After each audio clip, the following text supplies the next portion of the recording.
हिमाचल के बिलासपुर में बीजेपी अध्यक्ष जेपी नड्डा ने रैली की। रैली में नड्डा ने विपक्ष पर जमकर निशाना साधा और कहा कि आप बटन सही दबाएंगे तो विकास होगा। नड्डा ने कहा मोदी जी ने डिफेंस को मजबूत करने के लिए लेह तक रेल लाइन पहुंचाने की बात कही है।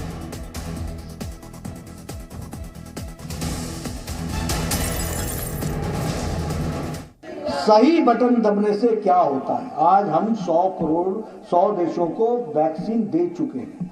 48 देशों को 2.5 करोड़ वैक्सीन मुफ्त में दे चुके हैं। यानी भारत अब लेने वाला नहीं, देने वाला हो गया। ये भी हमको याद रखना चाहिए। आज ये जो मोबाइल में सिम कार्ड होता है ना, सिम कार्ड, चिप जिसको बोलते हैं, ये दुनिया का दूसरे नंबर का एक्सपोर्टर हो गया। दुनिया के दूसरे नंबर का मैन्युफैक्चरर हो गया। मोबाइल मैन्युफैक्चरर में हम दूसरे नंबर पर आकर खड़े हो गए। स्टील में हम दूसरे नंबर पर आकर के खड़े हो गए। सौर ऊर्जा में, सोलर एनर्जी में हम 5वें स्थान पर आकर के खड़े हो गए।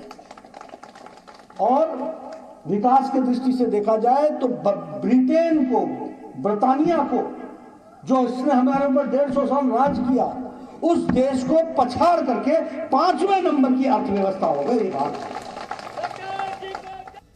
और इस वक्त बड़ी खबर यह है कि झारखंड के सीएम हेमंत सोरेन ने कहा है कि हम ईडी से घबराते नहीं हैं। विपक्ष के कहने पर ईडी की कार्रवाई संवैधानिक हथियार से परेशान करने की कोशिश हो रही है, यह हेमंत सोरेन ने कहा है। और यह भी कहा कि साजिश करने वालों को जनता जवाब देगी। ईडी के समन पर हेमंत सोरेन ने पलटवार करते हुए कहा कि हम ईडी से घबराते नहीं हैं। उन्होंने कहा कि यह साजिश करने वालों को जनता जवाब देगी। हमारे विपक्ष के अनुरोध पर इस राज्य में जांच चल रहा है ईडी का, और विपक्ष के अनुरोध पर हमें भी बुलाहट हुआ है, लेकिन हम उस बुलाहट से घबराते नहीं। हमें भी किसी कारण से बुलाया गया है, यह दर्शाने का प्रयास किया गया है कि देखो ईडी कितना ताकतवर है। सोनिया गांधी को बुला सकते हैं, राहुल गांधी को बुला सकते हैं, तो मुख्यमंत्री को भी बुला सकते हैं। कोई बात नहीं, उसका जवाब भी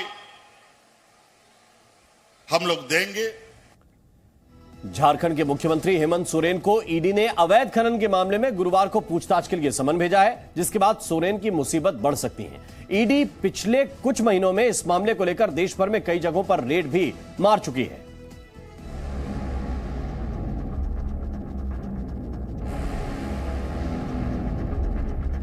हेमंत सोरेन पर ईडी का शिकंजा,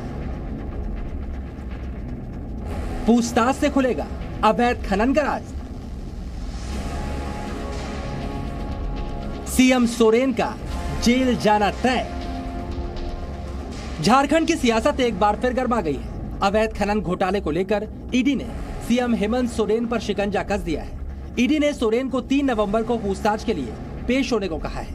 अवैध खनन घोटाले में हाल ही में ईडी ने सोरेन के कई करीबियों को गिरफ्तार किया था। साथ ही ईडी ने सीएम के करीबियों से जुड़े कई ठिकानों पर छापेमारी भी की थी। मामला सीएम से जुड़ा है, लिहाजा बीजेपी ने उन पर निशाना साधने में देर नहीं लगाई।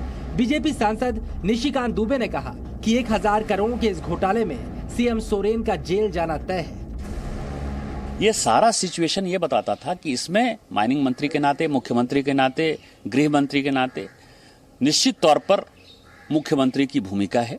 और ईडी ने अपनी चार्जशीट में इन चीजों का बार बार जिक्र भी किया था। जो सीलबंद लिफाफा वो कोर्ट में दे रहा था, उसका भी जिक्र बार बार किया था। तो ये दिन आना ही था और ये दिन आ गया है। अब समन आया है और समन में यदि वो सही जवाब दे पाए तो बहुत बढ़िया, नहीं तो मुझे लगता है कि बिहार के ये तीसरे, झारखंड और बिहार के तीसरे मुख्यमंत्री होंगे जो कुर्सी पर रहते हुए जेल जाएंगे। झारखंड के अवैध खनन घोटाले को लेकर हेमंत सोरेन पर शुरू से ही उंगली उठती रही है। दरअसल सोरेन के कई करीबियों को जब ईडी ने अपनी गिरफ्त में लिया तो इस घोटाले की परत एक के बाद एक खुलती चली गई।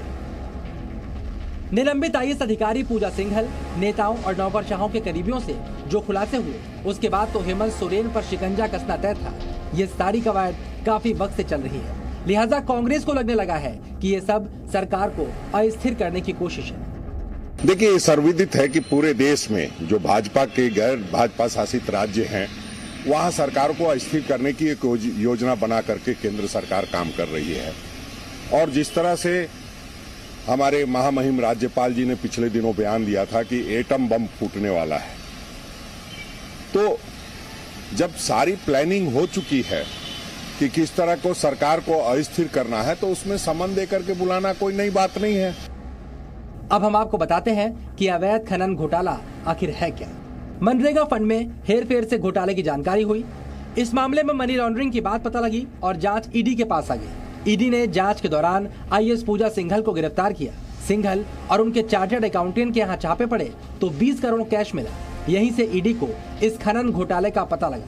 साहिबगंज में छापेमारी के दौरान एक के बाद एक खुलासे हुए। यहाँ से ईडी ने पानी के एक जहाज को जब्त किया, जिसकी कीमत 30 करोड़ रुपए बताई जाती है। पता लगा इसी जहाज से अवैध खनन करके लाए गए पत्थर बाहर भेजे जा रहे थे।